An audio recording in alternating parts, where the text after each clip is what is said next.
That's all going on here today. Little 12A just got picked up for the NSU.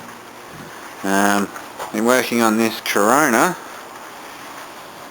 As you see, it's got no front shocks, and I'm going to put new brake hoses in, front and rear, and wheel cylinders.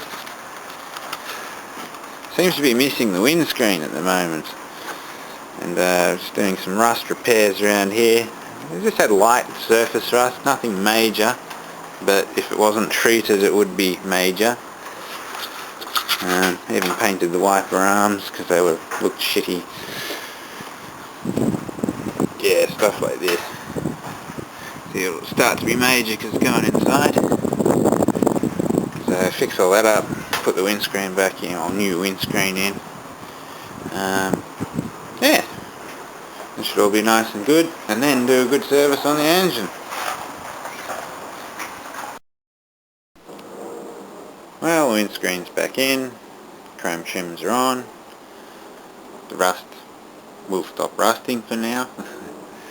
So I cleaned it all up, but the whole car's going to get resprayed within the next 6 months, I'd say. So it should definitely last that long. Yeah, this side better too. You can see where it was because I didn't use any body filler. But yeah, it's sealed. That's all that matters.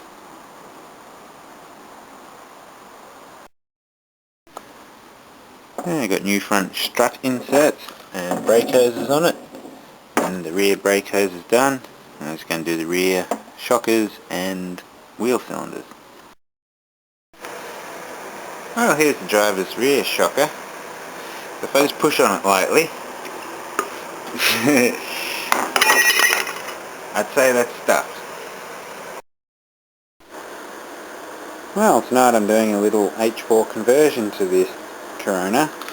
Just the outer lights, not the inners, because they're sealed beam halogens. But they are old and dim, but you know, cost a bit to buy these brand new ones. But so far I've just done one, this one here. So I'll turn them on and you can see the difference. Well, that's low beam. On camera it doesn't really look different, but one's a lot more candle power and the other one's a lot more white. So let's get the high beam. Yeah, I don't think the camera notices much difference. That one's very much more clearer, the new one there. So the reason I'm doing this too, someone put the wrong globe in there, and the wiring on the different globe was wrong. It was making the high beams light up dim when you're on low beam, and low beam is pitiful, and they put it in upside down. Holy shit, I don't think I've ever seen a headlight that dim. 40/60. No wonder low beam was just pathetic.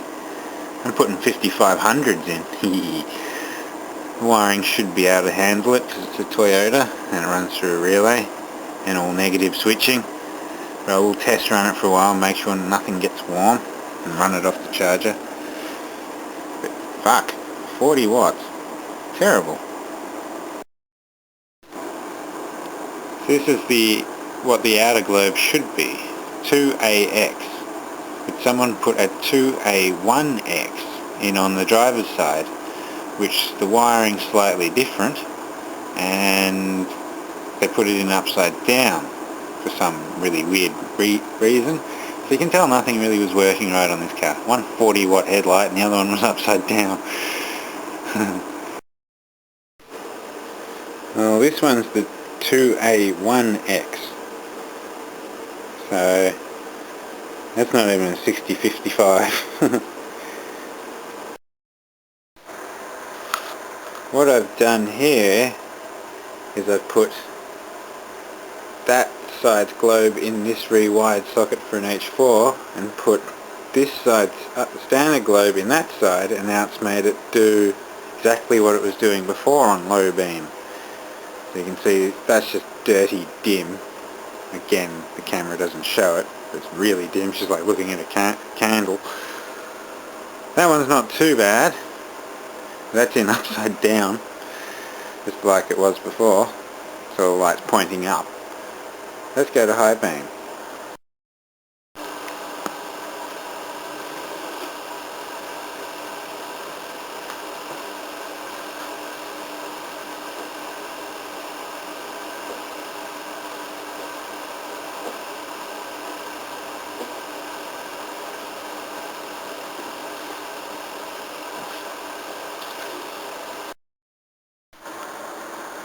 All done. Much crisper light. Should be able to see at night now. Where's high beam? Don't know if the camera can see, but you can definitely tell the difference between the outer and the inner globes now. They're old halogens, original seal beam halogens. So they're doing pretty good though for their age. But one day they might get changed out and put in the microwave, I guess. That's probably what's going to happen to the other two. Well, they've been on for, I don't know, half an hour, 40 minutes. Probably a lot longer than they'll ever be on high beam for, with no airflow anywhere. The charger's probably getting a bit warm now. That's why I put a fan in it. And the only thing I can find getting hot are the fusible links in here. Actually quite warm. So I might check that connection. Make sure it's nice in that plug. But yeah, it's getting a bit warm here. And especially these links are getting pretty fucking hot. But there's no airflow at all. You know, so yeah, we'll see what happens. Well, I found why it was getting hot. Bad connections in here. So I've tightened up the connections, sprayed it all with this stuff, the oxide, so that gets rid of any corrosion and bullshit and gives a nice clean contact. So that shouldn't get so hot now. It's more the plug getting hot than the links. So, and everything around the plug was just getting hot, but this bit was really hot. Oh well, I'll let them run for a while again and make sure it doesn't get hot. But they even seem a tiny little bit brighter again now. So, yeah, that would be the resistance, because power is getting lost as heat. Oh well, they've been on for quite a while now, and that connection's just warm, not hot.